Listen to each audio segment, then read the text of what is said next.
The U.S. Grains Council is hosting their winter meeting in Guatemala City. Hi, I'm Susan Littlefield on the Rural Radio Network. Ryan LeGrand is president and CEO of U.S. Grains Council, and he and I talked yesterday about how the conference is going and some things that they plan to accomplish. So we are here in Guatemala, and we do pick a different spot every time. We thought Guatemala would be just a great spot for us. It's the leading corn importer in Central America of U.S. corn, and about 85% of what they import is from the United States. So we enjoy very good market share. Just a couple of years ago, they set a record with 1.3 million tons of corn imports from the United States, placing them in the top 5 of our total customers list. So it's a great place to be to highlight Guatemala and Central America as a whole. Let's talk about the export opportunities, because you guys work very hard, and I think a lot of folks might not see all the behind-the-scenes work that U.S. Grains Council does to promote what is growing right here in the heart of the Midwest. Sure. So we have about 108 people working for us around the world on a full-time basis. That's full-time employees and full-time consultants. And we have 9 international offices, people on the ground in 29 countries. And that network allows us to run programs in 60 countries. So the reach of the Grains Council is very far around the globe. And we like to say we never turn the lights out on promotion of corn, barley, and sorghum coming from the United States.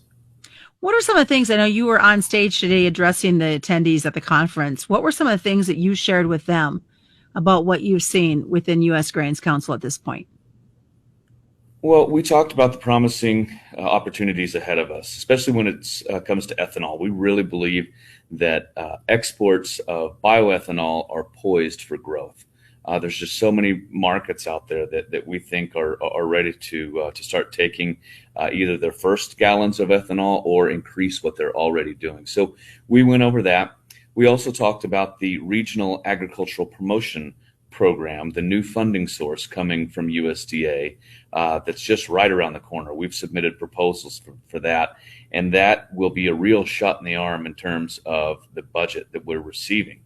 It's going to change the size and scope of this organization and make our reach even further. And hopefully, well, the plan is to produce more results, more exports from that. In addition to that, we had Ambassador Doug McCaleb here. It was kind of a late addition to the schedule. He is down here in Guatemala meeting with the new administration. And he addressed our delegate body today for about 45 minutes. It was great. He had a nice speech. And then we sat down for questions and answers, in which he answered all the questions that we could get to in the 45-minute time frame anyway. You talk about the expansion and growth within U.S. Grains Council. Why do you see that as so vital for continuing the mission that you guys have? Well, if you look at the ROIs from MAP, or the Market Access Program dollars, it's about 23 to 1. So the results are there that show when money is put into this, resources are put into overseas promotion of American agricultural products, the results show up. And since 2006, we had not had any increases in the funding that we get from the government. So that baseline was set at $200 million in 2006. And over time, through sequestration and through inflation, and this isn't even counting the latest run up in inflation, those dollars have been eroded to the tune of about 50% over these 17, 18 years since it's been updated. And so it was sorely needed.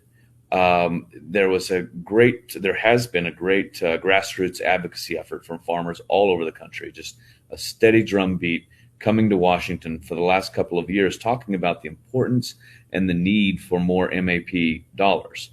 And that's finally coming, not through a farm bill like we'd like to see it, but it's coming through the Commodity Credit Corporation in the form of this RAP programming.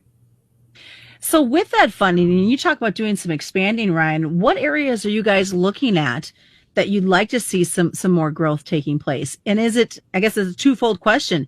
Is it some of the same countries you've been working with, or are you looking to do some expanding into some new areas?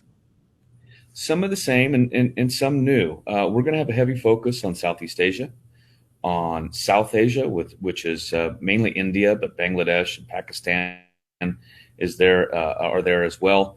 We're going to have a focus in Latin America. And then these RAP dollars, the government is really wanting companies or organizations to focus on Africa.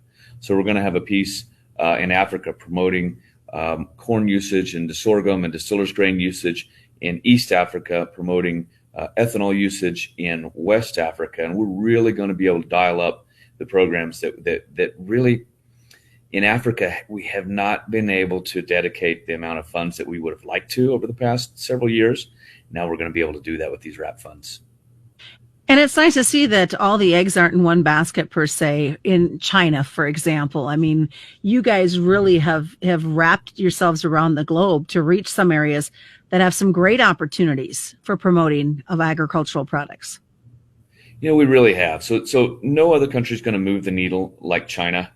But we do recognize the need to diversify. You look at the relationship that we have with China outside of the trade and agriculture, there's not any bright spots in that relationship. So we need to be knocking on more doors, turning over more stones throughout the globe to, again, not replace what China can do, but come close to it.